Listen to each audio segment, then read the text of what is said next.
Welcome to the Read Your Keys podcast. My name is Joel Lopez. Today, my guest is Mr. Joey Devlin. Joey is formerly overweight and was formerly overweight and depressed, found passion and purpose through transforming his body and mind, and now he is helping men lead themselves to a better life. Joey, thanks so much for coming on today. Thanks so much for having me on, Joel. I think it's cool. We just met last week, and I had mentioned how I'd love to be on your podcast sometime, and now here we are, less than a week later. Yeah, I was actually going to start off with that.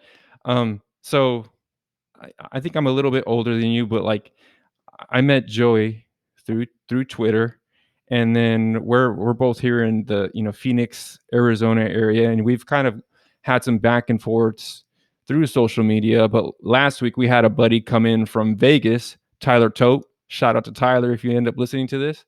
He was like, "Hey, I'm coming down. I want to work out." And he connected me with you so we can go work out. And honestly, I was thinking about that. That's one of the coolest things I've done. It really is, because it's just like, this it's real people. and Mm-hmm. and I don't know, like, I'm busy, raising kids and having my family and stuff like that. So on Twitter, it's like you can kind of see what people think, because people are posting what they think, and you can connect with people because, like, oh, this dude thinks this way too, like, oh, this is a real cool dude. And to meet you and be like, oh, like, this is a real person, I thought was just one of the coolest things to meet. You and Kelly, and and Tyler. It was like, man, this is. I was driving home, and I was like, man, this is one of the coolest things I've done this year, and I was Yeah. real happy that you were able to set that up. Yeah, I felt the same way. I actually wrote my newsletter on it this week. I was writing kind of a news just about, our meetup and everything. And I was writing about how I think it's so important to, you know, to use social media and not let it use you.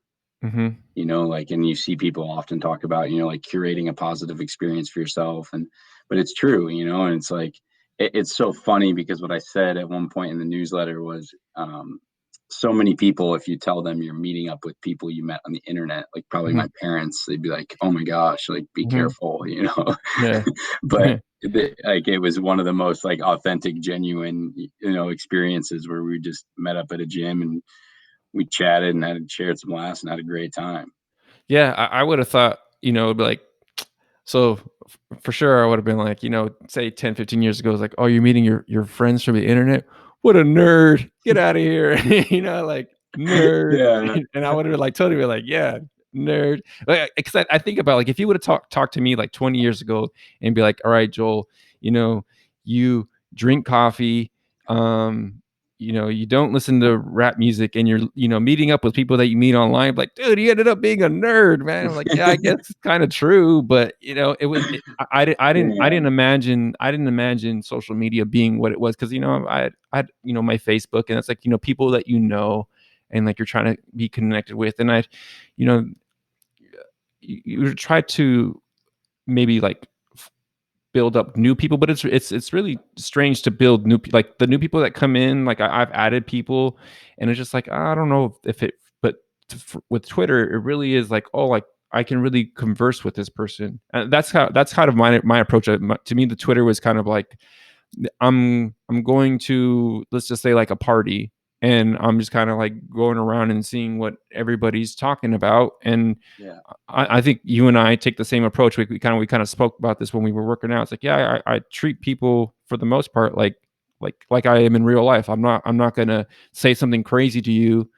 Like, if I don't know you, come out, the woodwork, and be like, hey man, you're an asshole, like, for Yeah. thinking this. Like, whoa, I would never have said that to you, like, if we were at a party. Like, so why would you interact this way? Yeah. So I think that's why, we get along so well. It's because, like, yeah, man, like, you're a real dude.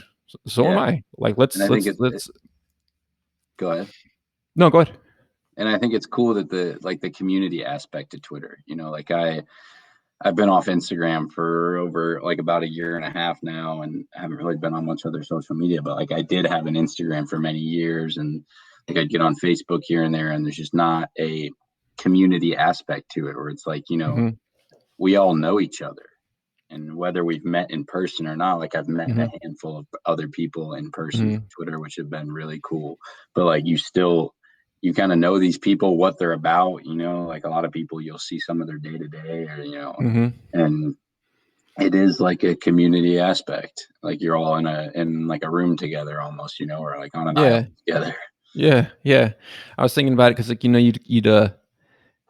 you get to school and you see your friends, so you dap up your friends, be like, "Hey, man, what's up? What's going on?" And that's Yeah. kinda how it seems like, and, working from home, it's allowed me the opportunity to do it more because it's like, well, I'm home, so I can do that, whereas if I was in the office, it wouldn't be as much, so I think, the silver lining of all the stuff that went on was like, I don't think I would've been on, and just a place to kind of, I like to joke. I like to Yeah, you do. yeah, yeah, I do. I do. Um, and that's stuff I would have done at the office, right? But then at Yeah. home, it's like I got the wife and the kids, and like she's busy, so it's like, hey man, she's not in the mood to hear, something silly I gotta say. So because we got a kid crying or whatever. Yeah. But it's been really cool that way, man. So all this to say that it was one of the coolest things. Really, it really was to go and meet up and work out with you in that gym too. Yeah. Was really cool. Right.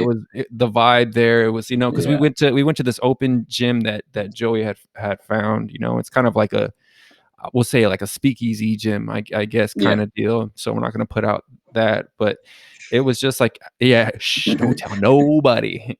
But it was like the vibe of it was like, hey, we were outdoors. It was warm. It was natural Yeah. warmth, and people were there just working out, doing the things. It's not like fancy equipment. It's just weights. So you're gonna do your own work, Yeah.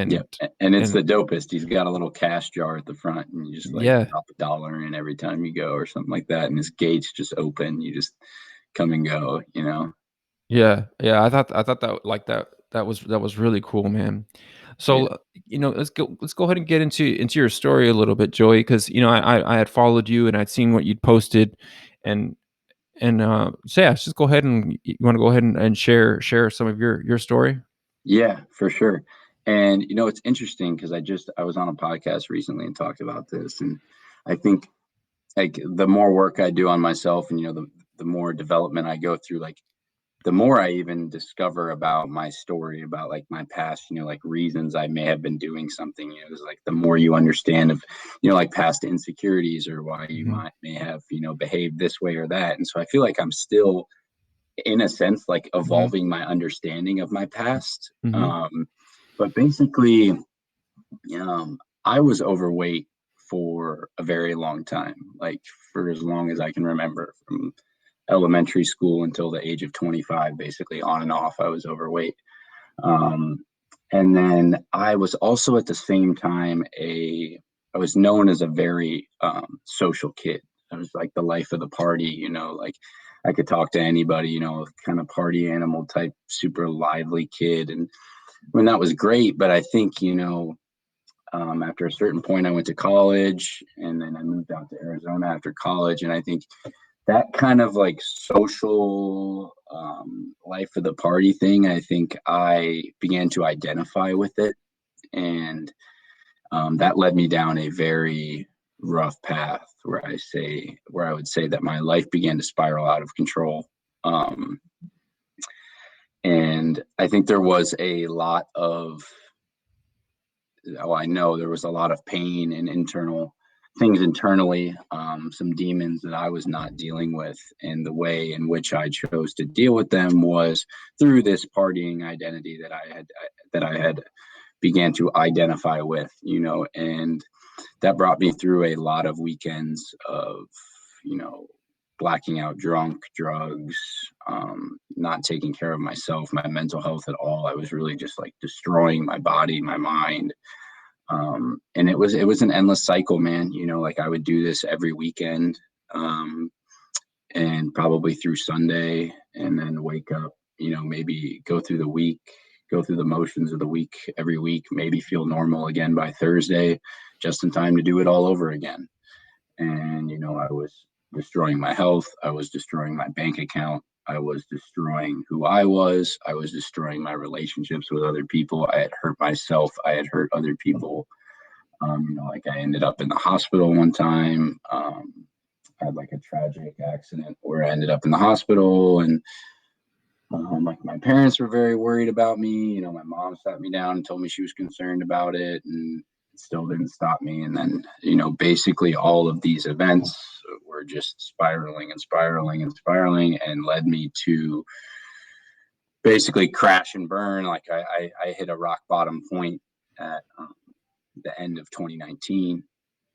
It was actually December 31st, 2019. I woke up that day and I had decided, like I had had enough.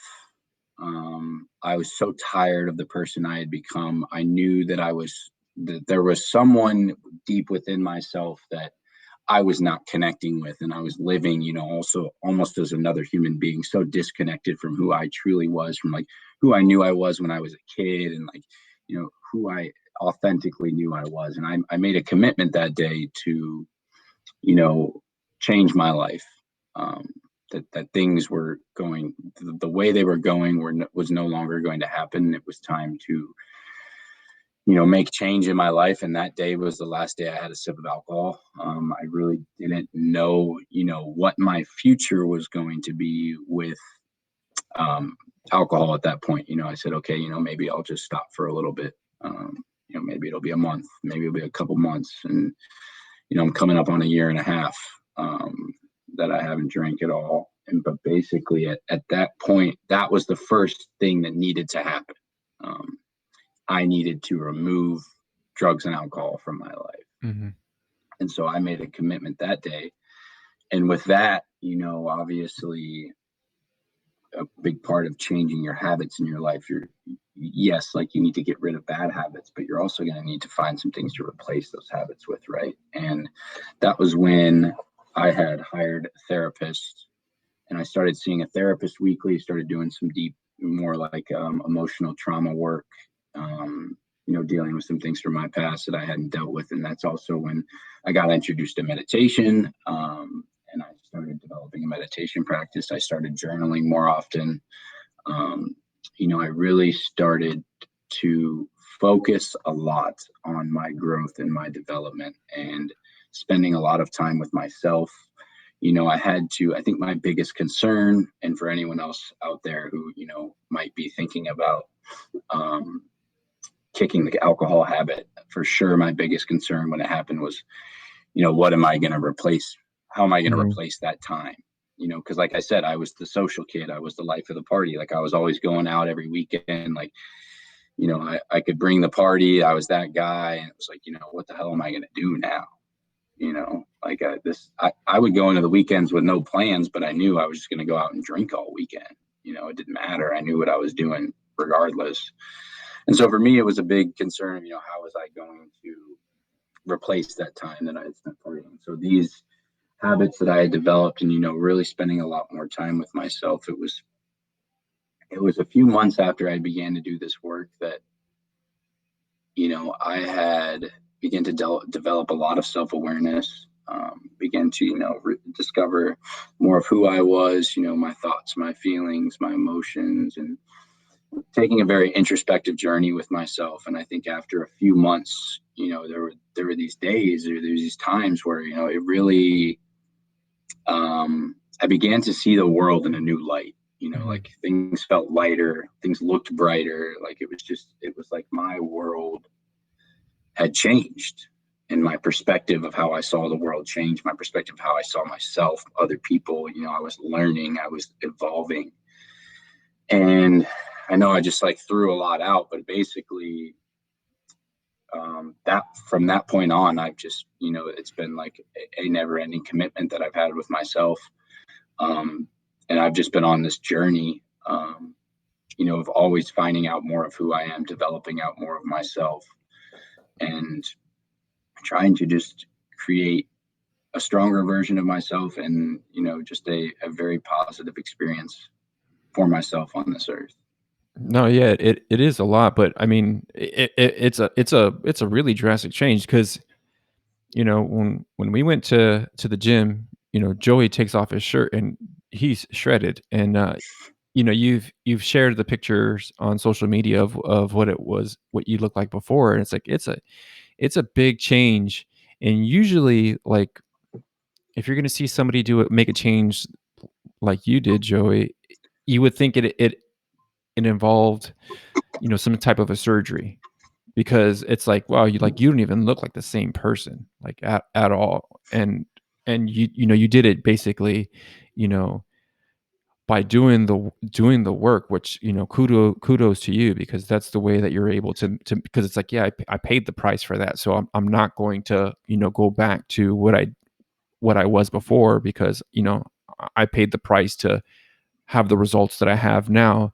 I wanted to ask, going back to December 31st, why December 31st? Because usually you would think that it would be, January 1st. You woke up, the night after New Year's, and just like, hey, I did it again. I did New Year's the same way I do New Year's, but you did it Yeah. the day before. Did something happen on the 30th, or?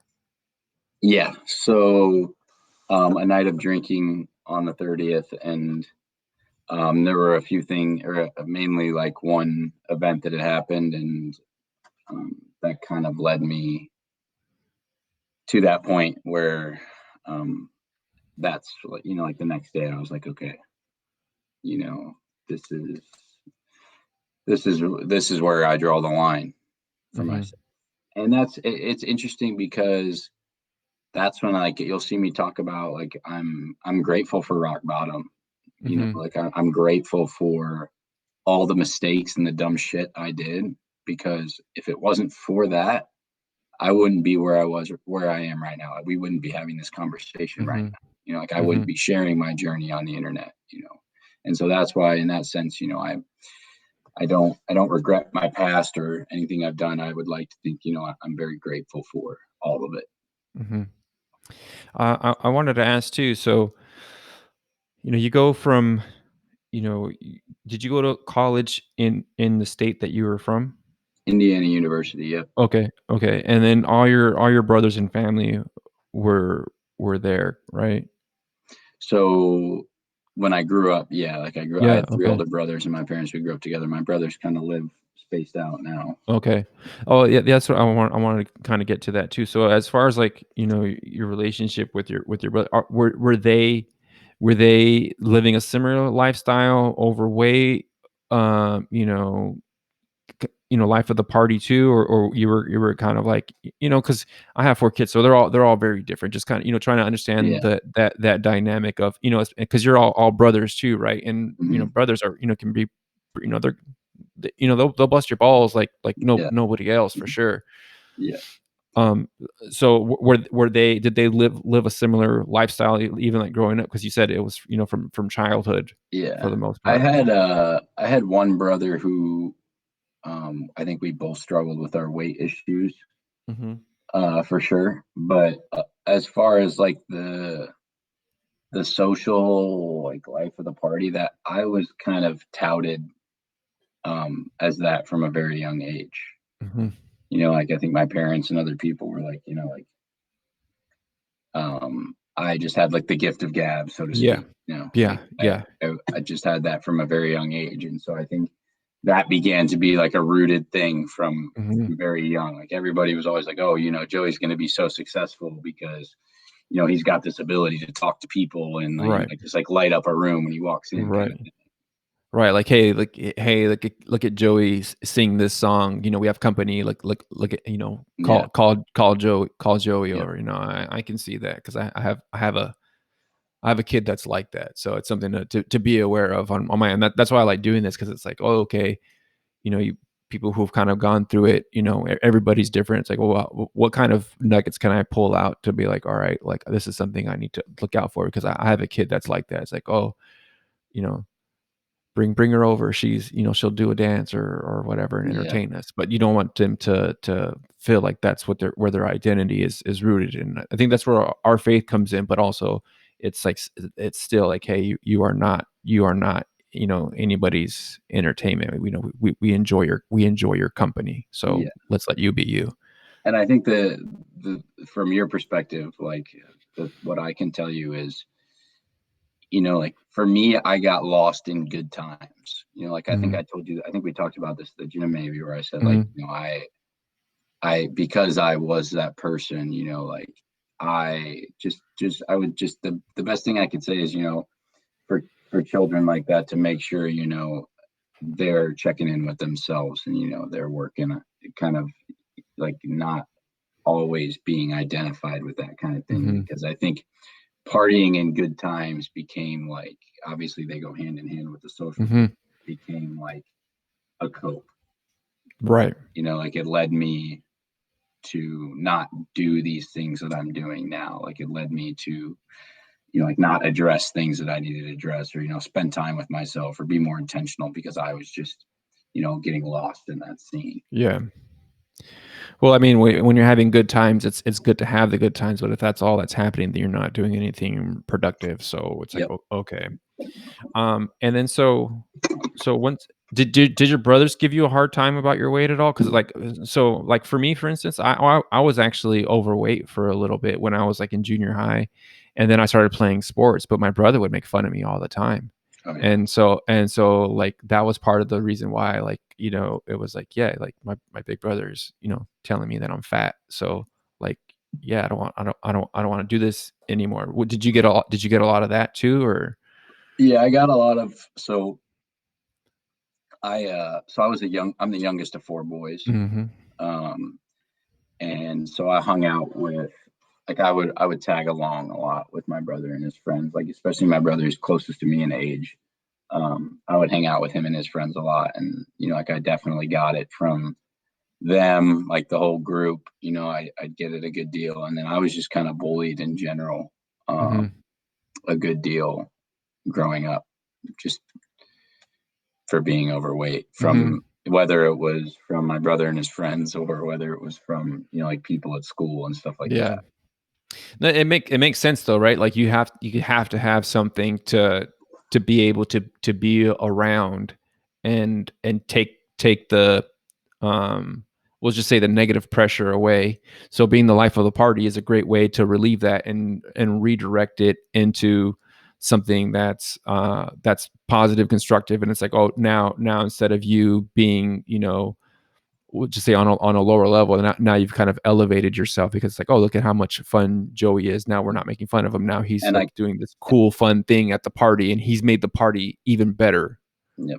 And I could get attention that way, like Good attention. yeah, exactly. Yeah, yeah, Because like yeah. if I was insecure because I was, overweight or getting in trouble with that, like I could, get attention in other areas. Mm-hmm. And then so how was it then? You leave and you come to Arizona. Did you have family or just a friend group that was out here, or you kind of came with nothing out here? Um, so it was pretty random. It was a pretty irresponsible, irrational decision, if I'm being honest. So I graduated school in the winter of 2016, and I had no idea what I was doing. A lot of people have jobs landed when they graduate or everything. I did not. I was too busy partying to land a Mhm, job. And I had visited out here in November of 2015, mhm. like shortly before I graduated. And I was like, oh man, like we It's went out nice in out Old here. Town Scott, but we went out Yeah. in like Old Town Scottsdale and Uh-huh, everything. And I saw the party scene. And at that uh-huh. time, like that was like a Yeah. mosquito trap for me. I saw that night and I was like, oh man, this is great. Like Well, Scottsdale's and the sick. we and the weather is great, right, compared to Yeah. Indiana, which Oh, was probably, fantastic. freezing Yeah, it or was cold at November. least. It was Yeah. November. So it was beautiful. And at that time, a good friend of mine, Will, was messing around and was like, "Hey, man, I got an open room in my apartment if you ever want to move out." And I was like, "Yeah, dude, for sure. Like, Mhm. whatever." And Yeah. then I graduated, and I had actually had a job bartending, and I had actually gotten fired from that bartending job, and so that my whole plan was flipped upside down, because I obviously had a job. And so then that thought kind of appeared in the back of my head again about my buddy Will, who had the open room in his apartment. I sat on it for a little bit, and I was like, you know what? Well, screw it. Let's do it. Mhm. I went to my parents. They looked at me like I was an alien, and I told them that I was moving to Arizona without a job. I had a few $1,000s in my bank account from the bartending, and packed up my car, drove from Indiana to Arizona, moved in with my friend Will. Ran out of money real quick. Mhm. I was actually just telling someone the story this morning, one of my guys that I coach, but um, ran out of money real quick. I was driving Lyft to like survive to eat. Mhm. My friend Will, bless his heart, he's my homie. He was covering my rent Oh, um, wow. for that time being. It was just like, yo, get me back when you can, kind of thing. I'm forever grateful to him for that. But yeah, I was driving Lyft just to survive, and then I landed a sales job at ADP selling payroll, Mhm. and then I was recruited for um, a new sales job from that prior experience, and now here we are. Yeah. Yeah, shout out to Will, man, because he could have been like, Yeah, "Hey, you come out here, you blow your money." That sounds like a good yeah, friend for sure. yeah, And so, I think one of the challenges, for anybody who's kinda going through the transformation that you went through, it's like, hey, you have this friend group, and it's a partying friend group, and you have the expectations of being like the life of the party. When you make the decision now that it's like, hey, I'm no longer going to be doing this, um was that, I think that might actually be a bigger challenge than actually making the changes, because it's like, well, if I cut out the drinking, that means I'm not hanging out with these people because yeah. this is what they're doing, and I'm not doing that anymore. It's not healthy for me if I'm trying to make these changes to be around, the alcohol or whatever Hmm. else is going on. So how was that for you, Joey? For sure. That's a great question, actually, because it's very true. But I think I realized pretty quickly, and it could be my responsibility or my fault, but like a lot of the relationships I had in my life were pretty shallow. Mhm. Um, and that's probably because I was pretty shallow. Um, but I had to remove myself from that situation, and I began to realize that I had to be okay with some of those people that, excuse me, were really just drinking friends. Mhm. Um, I kind of had to remove myself from that situation and be okay with the fact that I'm going to have to do things differently, and I'm going to have to remove myself from this group. And there's still a couple friends, who I'm very close with, who I keep in close touch with. But overall, I had to come to that realization that, okay, maybe this isn't where I need to be right now. Mhm. And is was it a challenge on on those nights? It's like, hey, man, usually I'm around people, and you're a social guy, to be alone, or it was like, okay, I had a friend or two to hang out with, and it was more low key, so it's like, okay, I'm good. Yeah. So I think that was a big part of my journey, and it is still something that I believe in wholeheartedly, is solitude and spending time with myself. Like, I talk about it all the time. It's something I work with guys I'm coaching. Like, I think that I was forced into that. Like, I remember when I first started this, I was going to the movies by myself a lot, Mhm. and like I was just doing more things. Like a Friday night, I'd buy a movie ticket and I just go to the movie theater by myself. And Mhm. I was just hanging out by myself. Dude, like I took a trip to San Diego in March of 2020, completely up by myself. I stayed in this dope little RV Airbnb in Pacific Beach area, and like I Mhm. just literally explored San Diego by myself. And I felt, I know that the solitude, it teaches me so much about myself. I'm forced into, leaning into myself, and what's inside my thoughts and Mhm. my emotions and stuff when I'm forced into solitude, because I Mhm. think there are so many ways today where we can escape that. Right. Like we have TV, we have social Mhm. media, we have the news, we have other people, we have work. Mhm. There's so many different avenues where we can just escape that. We don't have to Right. And so for me, I forced myself into it, and man, solitude is so powerful. I couldn't, just 2 weeks ago, I went camping up on the rim by That's right. myself, Mhm, and I cut everything off. Like I had my phone up there with me, but I had no cell service. It was just me and my dog. mhm. Um, Camped up on the rim, and it was amazing, man. Like I came back from that time, I was just on fire because it's just there's so many things you're forced to figure out, Mhm. and there's nothing else you can do. Right. Yeah, there because I've had this, thought, I'm a '80s baby, I grew up in the '90s, and I think of, like, guys like, Jordan and, Tyson and Michael Jackson. It's like, what did these what did these what did these guys have to do besides, like, work on basketball or work on your music, right? Because there was no Netflix. We had 3 Hmm. channels on the TV, if that. It's like, you go outside and Yeah, play.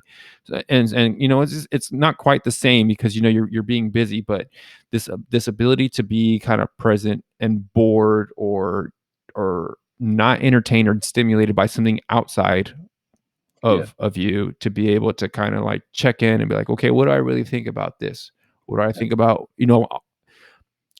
maybe even call it auditing where you're at, right? No, Like yeah, there's no time to, because we can pop in our, that's kind of like, a normal thing to see now, right? You see a young person and they've got the headphones in. I remember I was at the barber shop, and young kid, I and could tell your hair looks great, by the way. oh, thank you, thank you.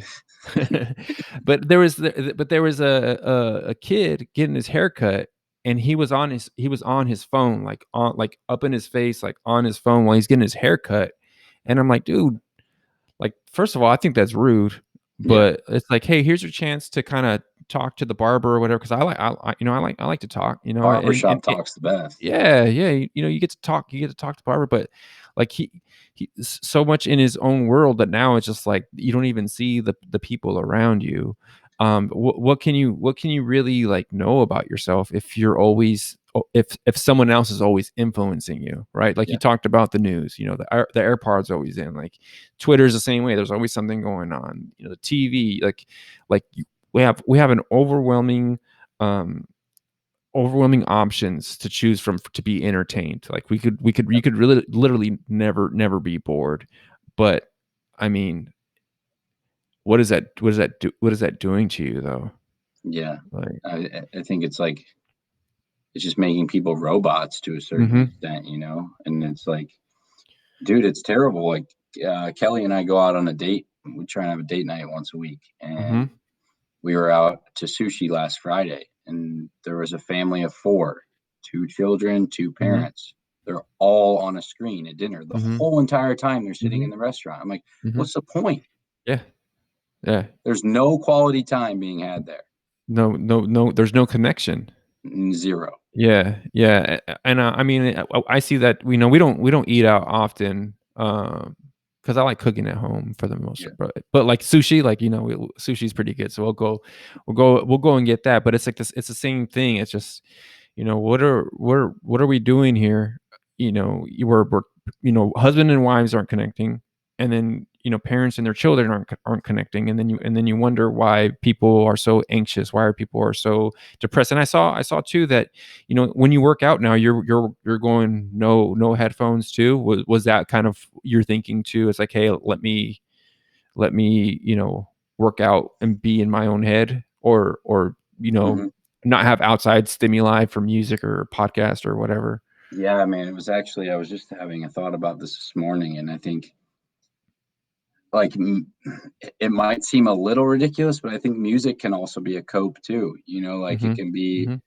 And so I've been driving a lot lately with silence in my car. So I've been Mhm. working out with no headphones on, and I've been driving with silence in the car. And I just think, like, it's another way to force myself into myself, Mhm. because I'm not distracted. I can't hear other noise.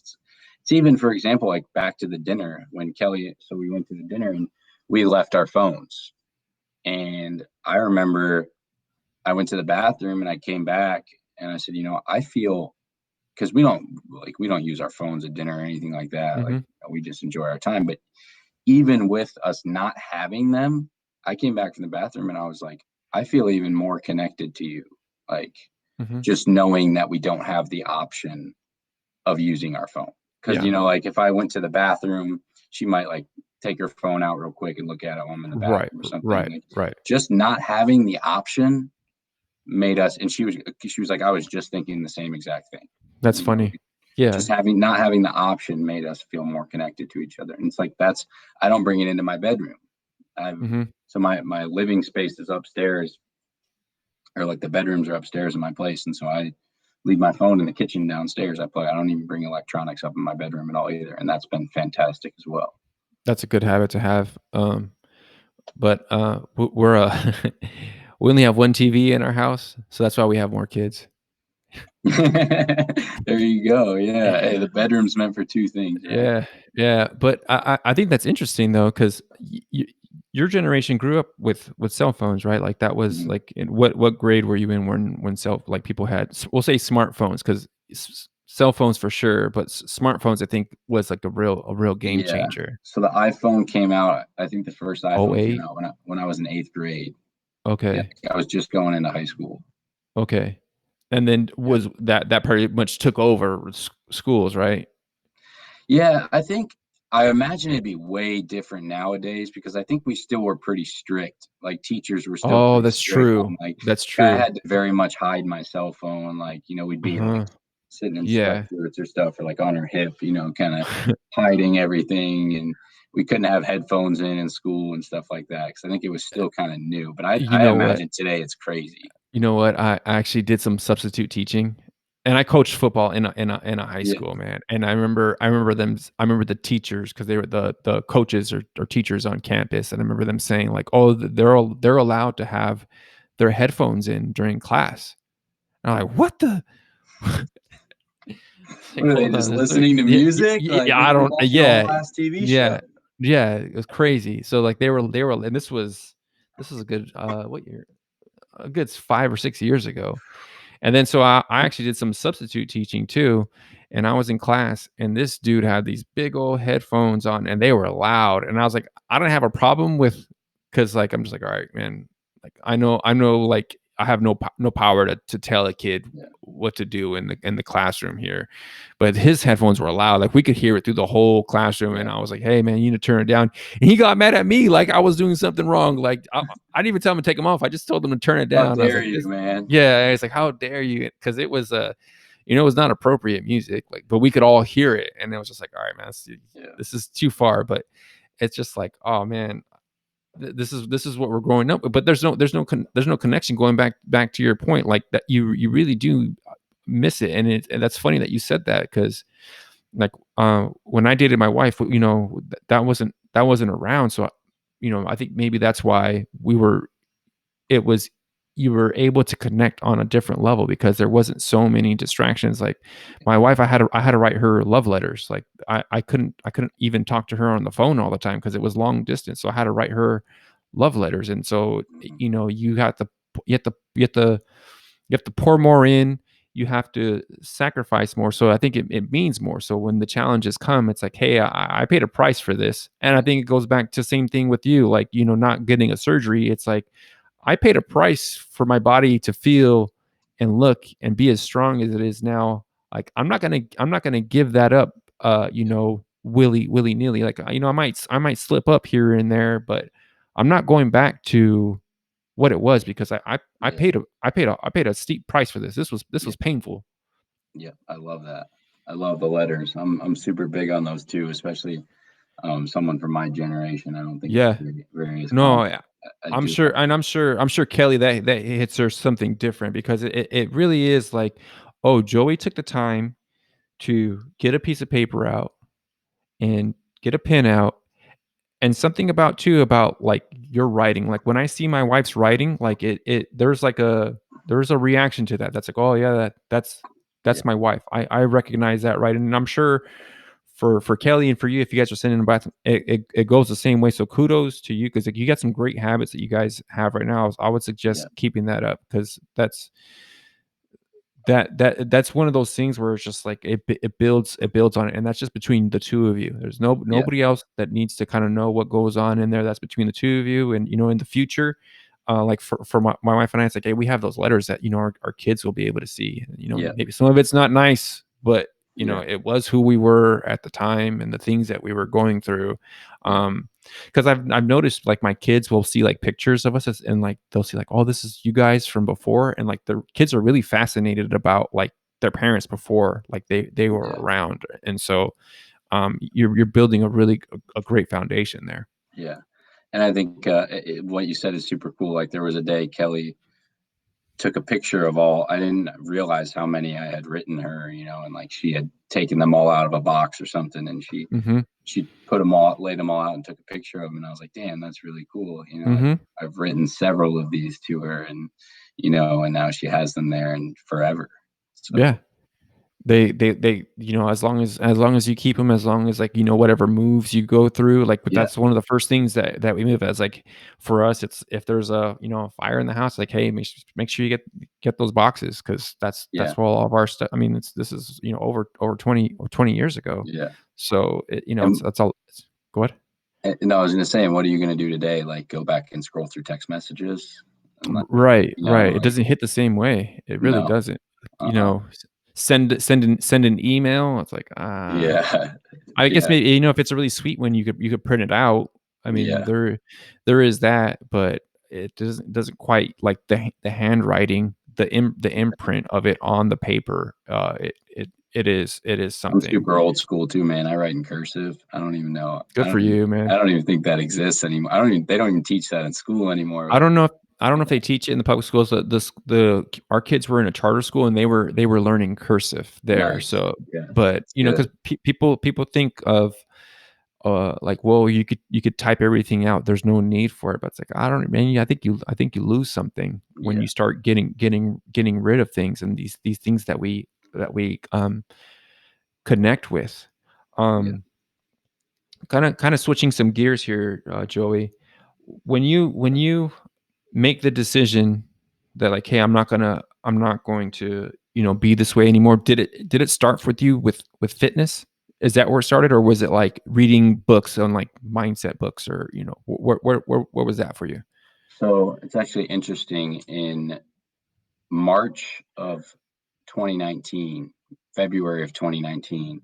So that rock bottom moment was Mhm, December 2019. In February of 2019 is when I actually started lifting weights seriously. mhm, I had one of my good friends, Keith, who lives out here in Arizona. He's a trainer, and he trained up at a gym a little north of here, super cool gym, and he just needed a he just needed somebody to work out with.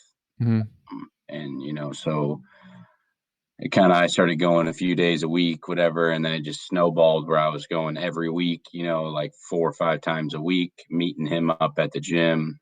We would work out together, and he was basically like I learned a bunch from him, man. Like I'm forever grateful to Keith too. Like these people that have just come into my life that have been like so great. Like he kind of just took me under his wing with the fitness stuff, and I started to learn a bunch from him, and I actually got in pretty good shape for what I was doing to my bodies on the weekends. mhm, um I had gotten in pretty good shape by like November time of that year. And so it started with physical started before everything else. So I think I was kind of starting to move in that direction with my health, at least. mhm, Like I was still destroying myself on the weekends, like drinking enough for 10 people. Um, but I had gotten my body to a decent point. And then when that moment happened, it was much more of a journey within myself at that mhm, point. It was much more introspective, more mental, emotional, spiritual. mhm. And it's funny because when I stopped drinking and when I started that other stuff, man, I just got shredded immediately. So, like I told you, I kind of already had the base. Mhm. I'd been working out for a decent amount. Then I stopped the drinking and I started all this journey. And man, in like a month or less, I was just shredded. That fast, huh? Yes, because I was carrying a lot of fat on my body, and I think it was like the weekends of what I was doing on the weekends, once I stopped all that, It it, just fell off, huh? yeah. Oh yeah. That's amazing. Um, what was I gonna say? So I think part of it too is like, was part of it like, because being a former athlete, I'd be like, well, if I'm gonna do this tonight, I'm gonna pay for it tomorrow, and I want to have a good workout. Was any of that involved for And you? It's like, hey, you know what? Like, I know I got legs tomorrow, and if I don't eat properly tonight, it's gonna be really hard. Or it was just like not at that point, it just didn't matter. dude, nothing was slowing me down when I was my heyday. Like I remember we'd work out on Saturdays a lot, Hmm. and like Saturday mornings, and I go out on Friday night and get tanked. And I remember showing up to the gym probably still intoxicated from the night before. But I showed up, Yeah, and I yeah. was still getting it in. But no, I would not say that I had any type of proactive mind at that time. Gotcha, Hey, if I gotcha. do this, it's gonna do that. No.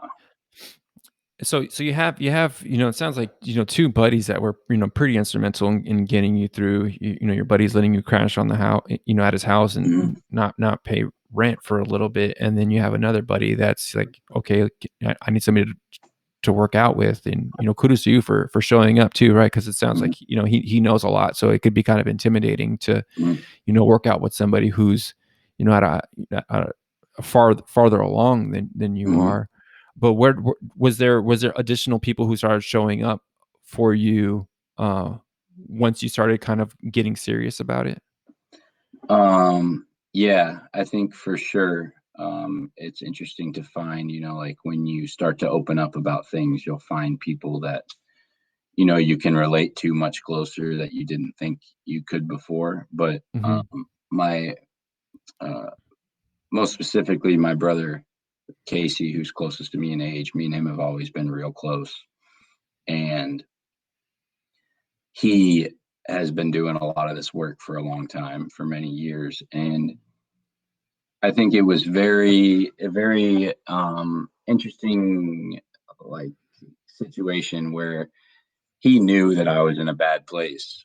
But there's not really, when people are down like that, Hmm. there's not really anything you can tell them. Right. Like you can't try and change them. You just gotta try and be you, lead by example, like provide a safe place for them if they need it. And that's like what Casey embodied for me. And it was like he knew um, once I had that moment, and once I began to do this work, like then he was there to talk about it and like to be there for me. And Hmm.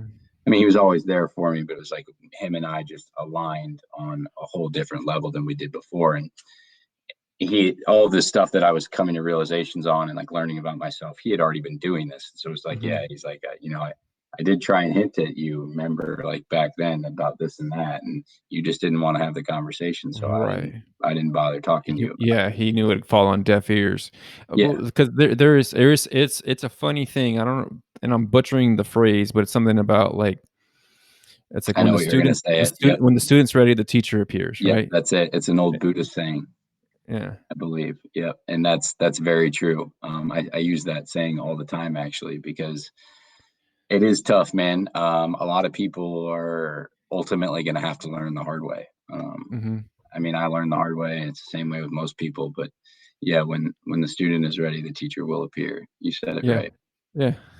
I think that's why we get along. It's like, yeah, it's like, people who want to, improve themselves, better themselves, it's just a kind of a fun thing. Just like, oh, like, we see things in a similar manner. We have, similar values. So it's like, okay, this makes it, Yep. easy. And then, so now you've transitioned from, okay, I made it through. Now who can I bring along with me, right? Like that's the next level of the game. Like, okay, I made it through. There were people who showed up for me and allowed me to go from a place of depression and shame to now it's like I'm healthy, and I'm happy to be Yeah. who I am, and you're bringing people with you. So you've started a men's group, right? And then is that what you guys are doing? Is it specifically for fitness or more? Go ahead. Yeah, so it's funny the way you say that is because so there was an author, or there is an author. He's my favorite author. His name's Young Pueblo. He has a book called Inward. He just released a second book actually called Clarity and Connection. But he has been like very inspirational. The words that he's shared in his books throughout my journey, and there's actually a page in his first book um, that hit me that said, "A hero, a hero is one who heals their own wounds and then shows others how to do the same." Mm-hmm. And that kind of stuck with me, because it was like if I've overcome this stuff and I'm on this journey now and discovering a lot more things, like what good is it? Is what I've done if not shared with others, Mm-hmm. And so that's when I kind of started the Twitter, and I started getting into Twitter. I started sharing my story very openly on Twitter. I do share a lot of stuff about my past on Twitter for sure. And that, yes, has eventually brought me to this point now where, I started to discover that a lot of men are missing or lacking, like other positive influences from other men in their Mm-hmm. lives, or like a community of people, or a like-minded men that they can open up with. And so what I've done with these groups is I brought men together in a group, and I've built out a program that is exactly what I've done, or what I continue to do with my life. Like we have a 12-week strength training program, but we have like I have meditations um, programmed in day to day. Like I have journaling programmed in. I have different journal prompts I'll hand out to the guys. Like we'll talk about nutrition a lot. We have different challenges. I'll have different like mindfulness challenges, little tips. All like Kelly and I have a thing where like a relationship check in we do every week. Where we talk about like the like a state of the union kind of thing for a Mm-hmm. business meeting for our Mm-hmm. relationship we do every week. And I challenge guys to try this with your significant other. It's literally the greatest thing Kelly and I do for our relationships. And so I like different things like that, different challenges. And we have a group chat with everybody in it that is constantly running. We run bi-weekly Zoom calls with everybody, so we get together as a group on Zoom, and that's where those calls are the coolest. Like we dive much deeper into things. We talk more openly, more Mm-hmm. vulnerably about things, and there's a lot of accountability in the group for sure. Like community, I know a lot of the guys have developed new habits, and they pay a lot of tribute to just have like feeling like they would be letting members of the group down Mm-hmm. if they weren't on their shit.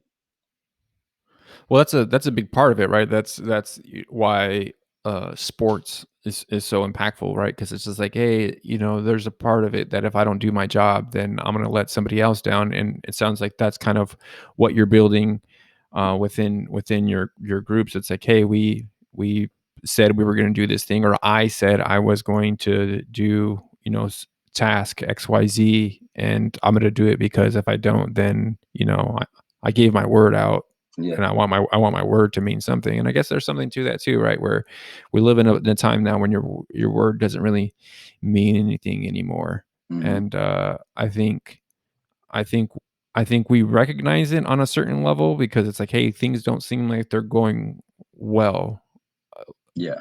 So I want to be able to have somebody who I can not count on, but just be like, hey, do you see what I'm not seeing? And can I trust you to tell me what I'm not seeing? And Yeah. that you don't have any kind of ulterior. I don't know if that's it, but there's definitely something to like, giving your word and it not Yeah. meaning anything. Where it's like in your group, it's like we want guys who give their word and want to keep it, want to be around other guys who give their word and want to keep it. And sometimes you don't make it for XYZ reason, but the point was that I gave my word and I did everything possible to keep it. I want to be with other people who are the same way. Yeah.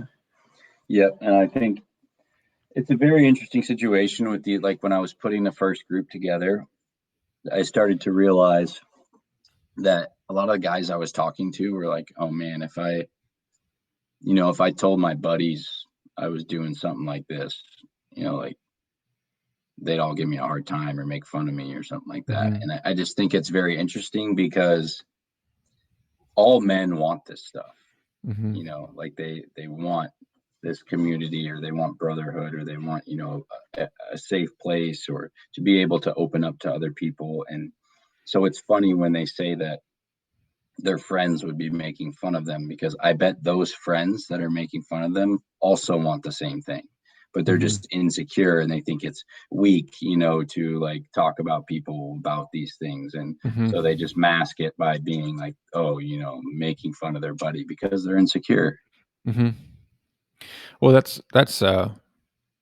I mean, that's what guys do, right? It's like I'm gonna Yeah. bust your balls for whatever reason. But I think one of the cool things about social media though is like, you'll have friends that are friends because of location, right? Like, Hmm. hey, you were my buddy because you live next door to me.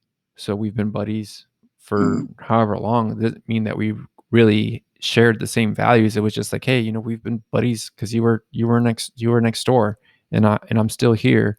Whereas, because you're across the country, or you know all the For members my, in your group, yeah, for your group, there's one in Australia and one in the R- UK, so across right? the So world. worldwide, Yeah. and it's because you know y- your people are seeking out people who have not so much. You could be in a room full of people and be alone, right? Like Yeah. I think the pandemic has kind of showed that, like, who are the people who are really going to be around you, who can you actually share your thoughts with. And you've created a space where it's like, hey, we're guys who want to improve ourselves, want to change our bodies or improve our fitness, and be able to tell other people about and sharing the wins and be happy, right? Because like Yeah. you can I don't know if you ran into that though. It's like, hey, Joey went from being overweight and depressed, and now like he's shredded and happy. Like there might have been people who were not happy for you, who were Yeah. who were who were close to you. It's like, come on, man. Yeah. I want to be around people who are happy when I have a win, just like I'll be happy when you have a win. Like, good Yeah. for you, man. I'm just as happy for you, like it was happening to me, because good for you. There's something good happening in the world. Yeah. Absolutely. And I think I forgot what I was going to say. Go ahead. No, and then so for your group, is it 12 weeks that they're going through is it like a program, or it's 12-week program and then they're through with it, or is it like 12 weeks is like um the workouts, and then you kind of have like a group after that, or it's ongoing? So the whole program I put together is a 12-week program. Okay. So the whole group itself is a 12-week group. I think one day vision of mine is um, I would love to do retreats. Mhm. Like if I could have a 12-week group and then end up getting some of the guys to meet somewhere at a location for a retreat for a weekend or 4 or 5 days or whatever it may be. I think that would be Mhm. super cool and really powerful to be able to do that. Let me ask, what was the idea for a group? Because it does take a certain type of mind to be like, hey, I did this thing, I have it in my head. Now I can take what I have and now share it with the group, and then like to have the strategic mind to like, these are the steps, these are the things that we can do. Was that something that you have? Is that the way your mind had always worked? It's like, I have this idea in my mind and now I can place it, or did you kind of learn that along the way and So going through? Go ahead. the idea of creating the group, Yeah, and being able or to do that, because to me that's kind of interesting, because I see people do that, and it's like, wow, that's pretty cool that you're able to do that. That you have this idea in your head, and now it's like, okay, now I'm going to put this out to other people so they can do it. yeah. So I think it was a combination of things. I knew that I wanted to do something to help people, some type of coaching, and I wasn't really sure exactly, how I was going to go about it. And um, I was actually I'm in a coaching and mentorship program with Zach Hummel. If you know Zach Hummel from Mhm. Twitter. Yeah. And so we were working on a few things. We've worked on a bunch of stuff together, but he was the one who kind of helped me, coming together with the idea of, putting the groups together. He works in a similar space and does some of the groups as well. And so we did a lot of things together and he helped kind of put the idea for me, or to help Nice. kind of get me started with it. Yeah, yeah. That's cool the way that that works out though. It's like, Hey, I built this thing, now you can go and build your thing," because everybody's different, right? Yeah. Everybody attracts a different person, and I just think that that's there's a, a scarcity mindset where it's like, I gotta keep everything for me, because if you know it, then you might take away from me. But then there's the abundance mindset of like, Yeah. there's enough for everybody. Yeah. That, There's and an infinite amount. that's what I admire about Zach for sure, is he's got like definitely a everybody eats mentality, like pull up a chair, there's room at the table, everybody can eat. Like our groups are like a similar space and we work in a very similar space. And like he has, coached me and helped me put a lot of my stuff together. And, it never once was he like, oh, I wouldn't do this because, you could be doing Stepping the on my same. toes. Yeah, Yeah, exactly. It was yeah, never yeah. like that. No, that's really cool, because the bottom line, right, is like, if I want to help people, right, if that's the end goal, what's like, you can only help so many people, but you're also like I'm not for everybody, right? Like I have a podcast, so I'm not for everybody. Not everybody likes me. Yeah. That's fine. But if I can help somebody else start a podcast and they can, reach them for whatever they want to do, like great. Like I'm not you're not gonna take away from me, because they probably didn't I wasn't for them anyway. Like It's the just like, ripple effect. well, that, but like you're like your brother, right? He knows you, like he could have said whatever he wanted to say, and be right, because it's like, Yeah. yeah, you're messing up. He would have been right, but it wasn't the right time. So some, Yeah. all those things have to line up. So if you have more people, you know, helping each other at different times, then eventually it'll overlap. I don't know if that's the ripple effect, but it's like you got all this stuff going out. It's like, all right, man. Yeah. Hopefully, hopefully the world is a better place than when I got here. Yeah. I don't know what else to say, man. That's a goal for sure. Yeah, yeah. I think we're coming up on our time here, Joey. And I think this is probably a good place to start kind of landing here.